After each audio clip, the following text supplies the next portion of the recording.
Jean-Louis Billon JLB pour les inconditionnels est aujourd'hui l'une des figures emblématiques de la classe politique ivoirienne. Un nom qui depuis des années, ne passe pas inaperçu en Côte d'Ivoire, d'abord en tant qu'opérateur économique et homme politique, secrétaire exécutif du Parti démocratique de Côte d'Ivoire Rassemblement démocratique africain, PDCI-RDA, parti historique, fondé en 1946 par Félix Houphouët-Boigny et compagnons. Né le 8 décembre 1964 à Bouaké, ville du centre du pays, Jean-Louis Billon a vécu une enfance dorée entre Abidjan et Dabakala. Dabakala, ville natale de son père, Pierre Billon, puissant homme d'affaires, fondateur de la Société immobilière et financière de la côte africaine, SIFCA, en 1964. SIFCA, un groupe agro-industriel ivoirien, actif sur les marchés de l'huile de palme, du caoutchouc et du sucre. Le jeune Jean-Louis fait ses études primaires et secondaires à Abidjan. Il fréquente notamment l'école primaire Le Nid de Cocody à Abidjan puis le collège moderne d'Abidjan 2, actuel Sema Dabobo, avant de poursuivre au lycée de garçons de Bingerville. En classe de seconde, Jean-Louis Billon part poursuivre ses études en France où il obtient une maîtrise en droit des affaires à l'université de Montpellier, à laquelle s'ajoute un diplôme de l'Institut des hautes études de défense nationale, IHEDN, établissement public administratif français d'expertise et de sensibilisation en matière de défense. Animé par une volonté effrénée de réussir, Jean-Louis Billon s'envole ensuite pour les États-Unis en vue de perfectionner ses études en anglais et passe avec brio une maîtrise des affaires internationales à l'Université de Floride à Miami. C'est ici en Floride en terre américaine, conduit par la force irrésistible du destin, qu'il fait en 1992, la rencontre de celle qui sera sa future femme, Henriette Gomis. Henriette est la fille de Charles Gomis, ancien haut diplomate sous Houphouët-Boigny, décédé en 2021.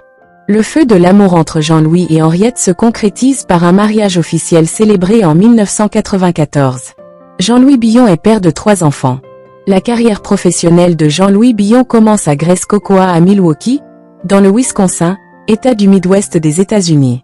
De retour en Côte d'Ivoire en 1995, Jean-Louis Billon intègre le groupe familial SIFCA, d'abord en qualité de secrétaire général, puis directeur général en 2000.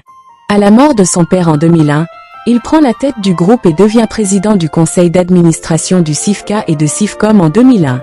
Il est alors à la tête du plus grand groupe privé en Côte d'Ivoire et figure parmi les 10 grandes fortunes du pays.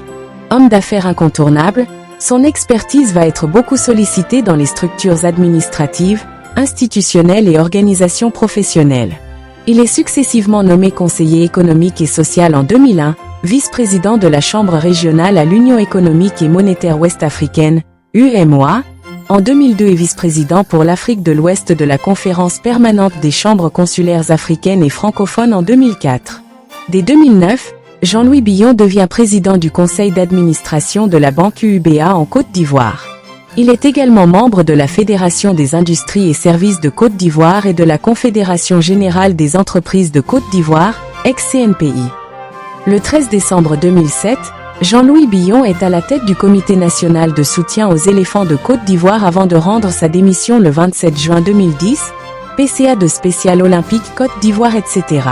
Pendant la période post-conflit, en 2004, Jean-Louis Billon participe avec quelques membres de la société civile ivoirienne CSCI, à l'élaboration de scénarios qui devaient permettre à la Côte d'Ivoire de sortir de la crise dans laquelle elle est plongée depuis décembre 1999.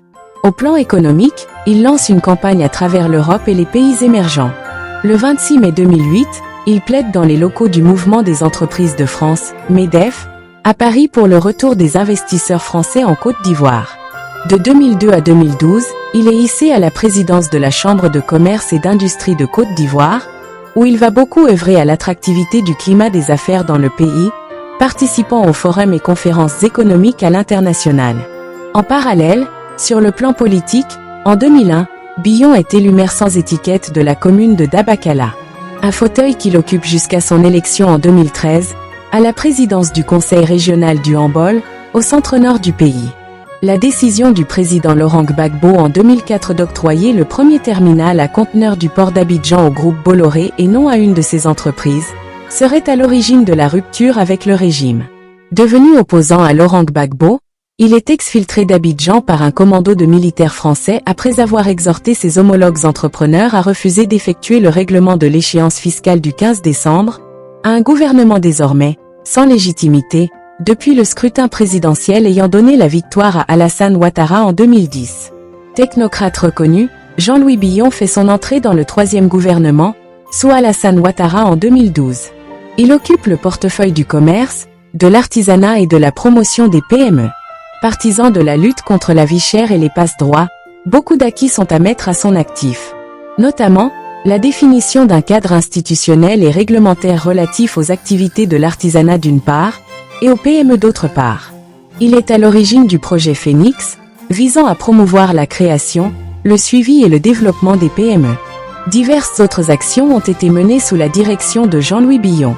Parmi elles, la poursuite de la réhabilitation du centre artisanal de Grand Bassam, la création du premier marché ivoirien de l'artisanat, MIVA, la construction de cases modernes, San Pedro, Ndotré, ou encore le projet de lancement de l'agence des PME, comprenant la mise en place d'un fonds de garantie et d'incubateurs d'entreprises, la liste n'est pas exhaustive. Il est l'un des meilleurs ministres du secteur, nous apprend un artisan rencontré à Bassam.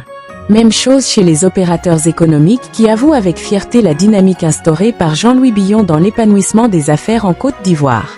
Tout a été fait grâce à lui, affirme un grand patron de la place, rencontré à Abidjan. En janvier 2017, quand il quitte le gouvernement, Billon se rapproche alors du Parti démocratique de Côte d'Ivoire, PDCI. Une décision mal vue par le Rassemblement des Républicains, RDR, de Ouattara. Le 12 juillet 2017, Jean-Louis Billon est suspendu de ses fonctions de président du Conseil régional du handball par le Conseil des ministres, sous prétexte qu'il avait été élu sous la bannière du RDR. En 2020, Jean-Louis Billon présente sa candidature à l'investiture du PDCI à l'élection présidentielle avant d'y renoncer et se résigner à apporter son soutien au candidat du parti Henri Konan Bédié. Député élu de Dabakala en 2021, la même année, Jean-Louis Billon annonce sa candidature à l'élection présidentielle de 2025. Récemment le 26 octobre 2024, répondant aux vœux de la population, il réaffirme sa candidature à l'élection présidentielle de 2025 lors d'une convention à Dibakala. Mais pour y arriver, ce fervent communicant devrait passer par l'investiture de son parti. Ce que d'aucuns perçoivent comme une guéguerre entre Jean-Louis Billon et Tidjane Thiam, lui aussi candidat déclaré pour le compte du PDCI. Pourtant rien n'oppose ces deux compagnons dont le combat politique repose sur un même idéal. Dans cet esprit, une mission d'élus du parti tente, depuis lors, de réconcilier les deux potentiels candidats. Dans la rue abidjanaise, l'on se demande si Jean-Louis Billon, qui a annoncé sa candidature depuis 2021, va-t-il y renoncer pour la énième fois au profit de Tidjane Thiam. En attendant, il sied de noter qu'au travers de ses diverses fonctions exercées, Jean-Louis Billon a joué un rôle dynamique au sein de la vie économique en Côte d'Ivoire, notamment en matière d'investissement et de la communauté d'affaires dans le pays. Des actions qui lui ont valu des distinctions diverses. Légion d'honneur française, Jean-Louis Billon est officier de l'Ordre du Mérite ivoirien, commandeur dans le mérite sportif ivoirien, chevalier de l'Ordre du Mérite congolais. Dans la perspective de 2025, nous disons, force à Jean-Louis Billon et à sa vision politique, qui place le bien-être des Ivoiriens au-dessus de tout. France Afrique Média, la plateforme franco-africaine d'actualité. Suivez-nous sur Facebook, Instagram, Twitter, TikTok, LinkedIn et YouTube. Nos remerciements à nos milliers d'abonnés de Côte d'Ivoire. À très bientôt.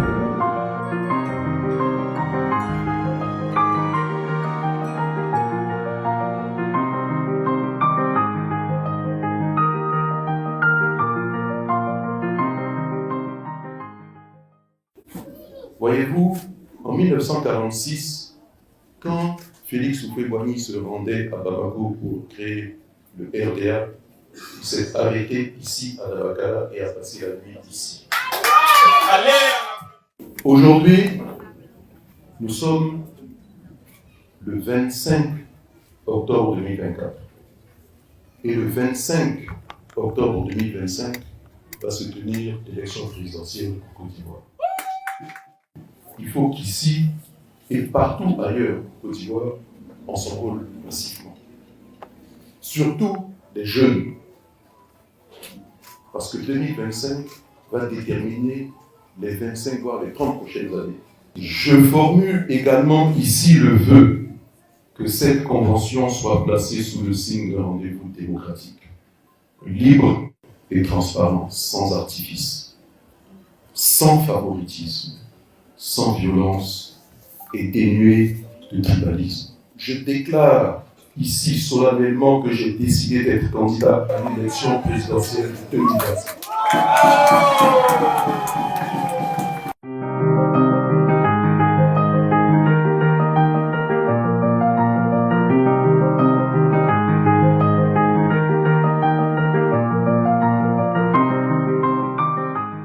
Mes impressions par rapport à la candidature de M. Jean-Luc Bion, en fait, je pense qu'elle est très belle.